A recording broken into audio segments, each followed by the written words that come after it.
sampai hari ini. Materi yang akan saya sampaikan adalah materi tentang sistem penemuan hukum. Penemuan hukum, adapun capaian kompetensi pada Anda memahami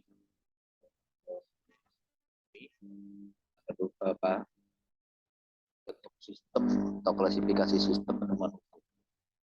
Dan yang paling penting di sini agar Anda dapat membedakan antara sistem penemuan hukum dengan sistem hukum.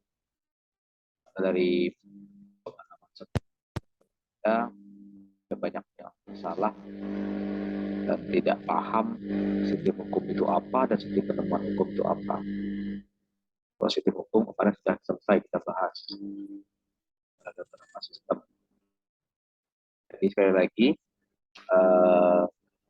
supaya kompetensinya agar Anda memahami dan mengetahui klasifikasi sistem penemuan hukum.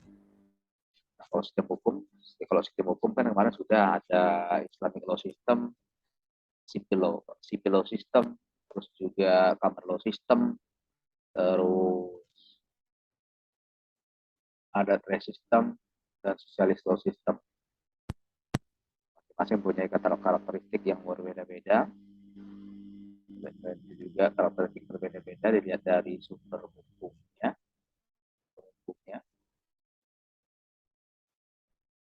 ada. Nah, nanti dibaca lagi atau dibuka lagi catatan-catatan sistem hukum. Adapun untuk materi hari ini, materi singkat hari ini tentang sistem penemuan hukum, ini saya ambil dari bukunya Bambang Yoso. Saya bisa lupa. Nah, di dalam referensi itu saya menemukan sistem penemuan hukum ini dibagi dalam dua bentuk. Ada sistem penemuan hukum heteronom dan ada sistem penemuan hukum otonom. Sistem penemuan hukum masing-masing punya karakteristik perbedaan karakteristik dari keduanya. Dan di sini Pan Homes juga membedakan sistem penemuan hukum itu menjadi dua, ada otonom dan ada heteronom. Untuk sistem penemuan hukum heteronom,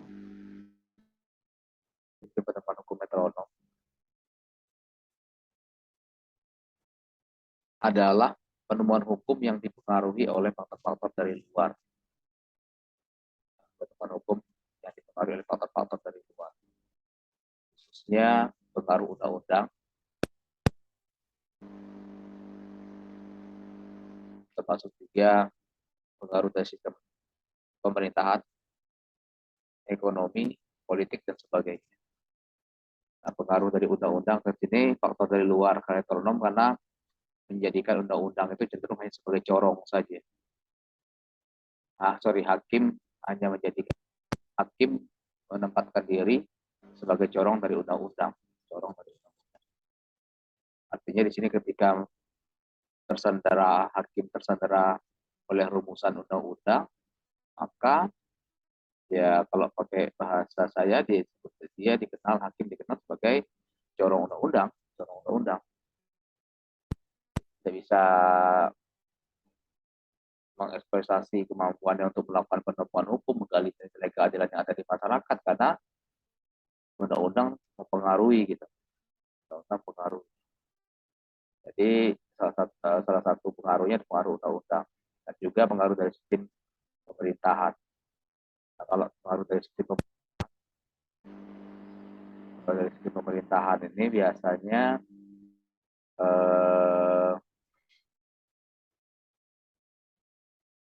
masalah-masalah yang pengaruh itu adalah sistem ketatanegaraan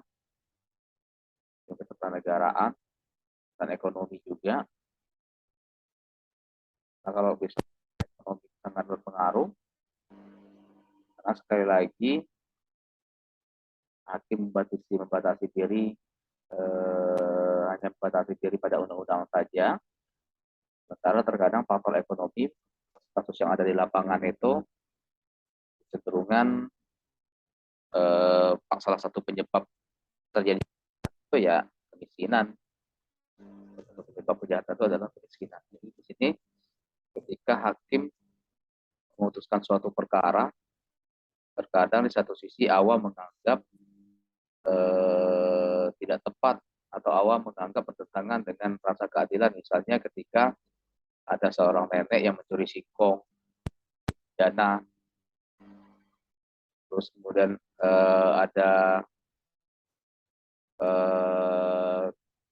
kasus orang-orang yang melakukan kejahatan tidak pidana kebendaan untuk bertahan hidup, bukan untuk perkaya diri, tapi dipidana. Nah, ketika kasus tersebut diselesaikan, jika hakim menjadikan undang-undang sebagai patokan atau rujukan dasar dalam penyelesaian perkara itu, pasti pemenuhan unsurnya terpenuhi. Bersalah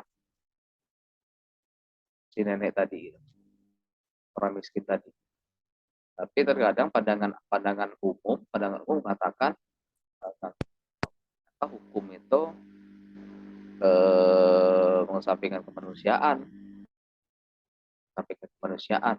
itu apa pandangan awam, itu pandangan umum. Jadi di sini jelas faktor ekonomi ini menjadi salah satu faktor yang mempengaruhi. Itu juga politik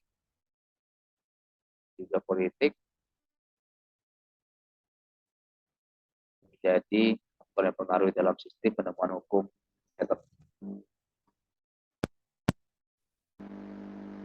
Adapun ciri-ciri dari sistem penemuan hukum heteronom di sini, yang pertama hakim tidak mandiri.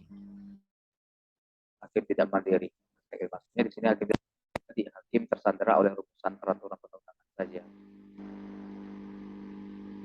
Tidak mandiri dipengaruhi oleh faktor dari luar dirinya, faktor undang-undang tadi, politik, ekonomi, dan juga hakim berpikir logis, objektif, dan statis. Ini maksud berpikir logis, kita melihat menjadikan undang-undang sebagai sumber utama, terus juga objektif undang-undang, katakan pandangan hakim itu objektif undang-undang. Terus juga statis karena rumusan peraturan perundang-undangan itu kan kemarin sudah saya sampaikan tentang rumusannya peraturan, sementara modus operandi sudah berkembang. Terkadang dalam sistem ini kecenderungan hakim agak sulit untuk melakukan yang namanya penemuan hukum, karena pertimbangan bersalah atau tidak bersalahnya tetap mengacu kepada peraturan perundang-undangan.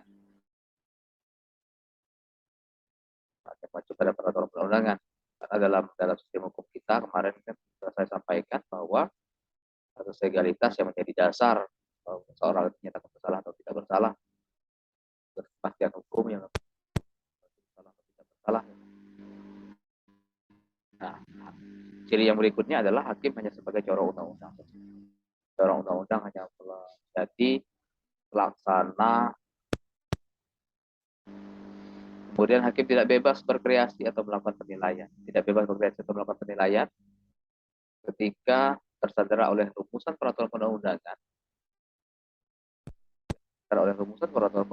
Sementara fakta di luar menganggap bahwa perbuatan tersebut bersalah dalam pandangan awam karena merugikan kepentingan umum atau bertentangan dengan nilai-nilai dari keadilan masyarakat. Tapi ketika tidak ada dalam rumusan peraturan perundang-undangan, maka pasti hakim ketika dia menjadi corong undang-undang menganggap bahwa perbuatan tersebut tidak salah. Artinya di sini dia tidak bebas untuk berkreasi, untuk melakukan penilaian. Ini ciri sistem penemuan hukum heteronom. Berikutnya, sistem penemuan hukum otonom. Sistem penemuan hukum otonom di sini adalah penemuan hukum yang dipengaruhi oleh faktor dari dalam diri dan menyesuaikan terhadap kebutuhan atau perkembangan masyarakat. Ini penemuan hukum yang dipengaruhi oleh faktor dalam diri hakim dan menyesuaikan terhadap kebutuhan atau perkembangan masyarakat. Ini pengertian atau maksud dari sistem penemuan hukum otonom. Adapun karakteristik dari sistem penemuan hukum otonom di sini, hakim tidak dipandang sebagai corong undang-undang, karena hakim berusaha untuk berkreasi, menggali benar-benar menggali fakta-fakta yang ada di lapangan, menggali nilai keadilan yang ada di lapangan, bahwa pandangan masyarakat menganggap perbuatan itu bersalah atau tidak bersalah, bertentangan atau tidak bertentangan dengan nilai keadilan masyarakat. Artinya tidak menjadikan undang-undang sebagai corong. Sorry. Ya, hakim tidak hakim tidak menempatkan diri sebagai corong dari undang-undang. Hakim tidak menempatkan diri sebagai corong dari undang-undang. Dan dalam sistem penemuan hukum otonom di sini, hakim juga dianggap sebagai pembentuk undang-undang yang mandiri. Pembentuk undang-undang yang mandiri. Ya, di sini ya dalam sistem itu case law system. Jika hakim perkara, maka itu bisa menjadi sumber ketika dengan istilah decision inisial. Artinya bisa jadi sumber hukum bagi hakim-hakim berikutnya. Kumpulan putusannya ini pembentukan undang-undang yang mandiri. Berikutnya, pembentukan hukum disesuaikan dengan kebutuhan masyarakat. Sesuai dengan kebutuhan masyarakat. Tapi bisa saja terjadi pergeseran yang tadi perbuatan itu tidak bersalah pada suatu waktu beberapa puluh tahun kemudian ternyata perbuatan seperti itu merugikan orang lain, maka hakim tidak terpaksa karena di sini sumbernya tidak tepat karena sudah sumber tertinggi dari kebiasaan, maka hakim bisa berkreasi menganggap perbuatan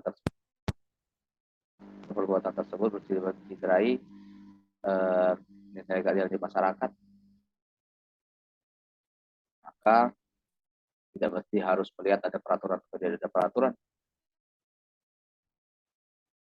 Jadi pembentukan hukum itu disesuaikan dengan kebutuhan dan perkembangan masyarakat. Hukum bersumber dari hati nurani hakim. Sebenarnya hati nurani hakim. Ini yang menjadi sumber dalam sistem penemuan hukum.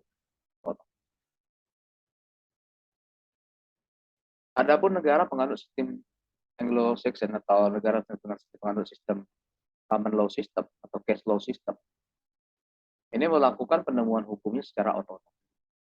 Penemuan hukum secara otonom. Tidak dipengaruhi oleh undang-undang, tetapi didorong oleh hati nurani.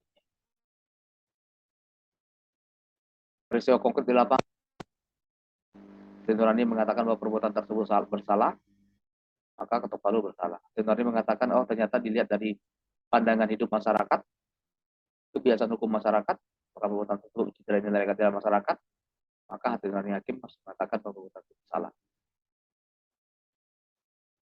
Sekali lagi, tidak dipengaruhi oleh undang, tapi lebih didorong oleh hati nurani hakim. Contohnya Inggris. Sebaliknya, sebagian negara-negara penganut sistem Eropa kontinental atau sistem civil law system, ini rata-rata banyak yang namanya sistem penemuan hukumnya sistem penemuan hukum heteronom. Untuk Eropa kontinental itu sistem penemuan hukumnya sistem penemuan hukum heteronom, yaitu hakim masih terikat pada undang-undang, walaupun sebenarnya dalam realita hakim sudah mulai mandiri atau sekarang di Indonesia akan geser tidak menjadikan sumber legalitas dalam arti formil saja, tapi juga sudah bergeser pada paradigma legalitas dalam arti material sebagai sumber hukum.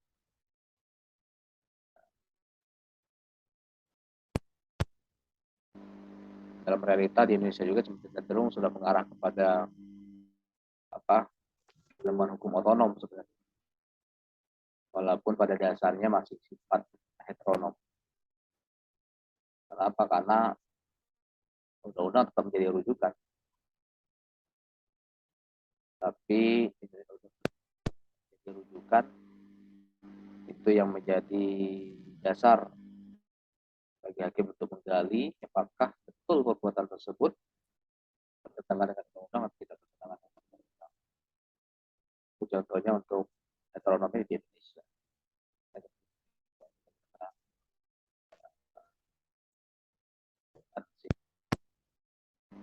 Civil system. Jadi sekali lagi harus bisa dibedakan antara sistem penemuan hukum dengan sistem hukum. Sistem penemuan hukum dengan sistem hukum. Nah, itu capaian kompetensi kita. Karena kita bisa mengkualifikasikan apa sih sistem penemuan hukum itu, apa saja karakteristiknya. Oke, mungkin cukup sekian dulu untuk materi kali ini. Silakan dipelajari, dikembangkan, dan dicari referensi-referensi pendukung lainnya untuk berkaya hasanah keilmuan Anda. Jadi kurang saya mohon maaf. Saya tutup. Saya wassalamualaikum warahmatullahi wabarakatuh.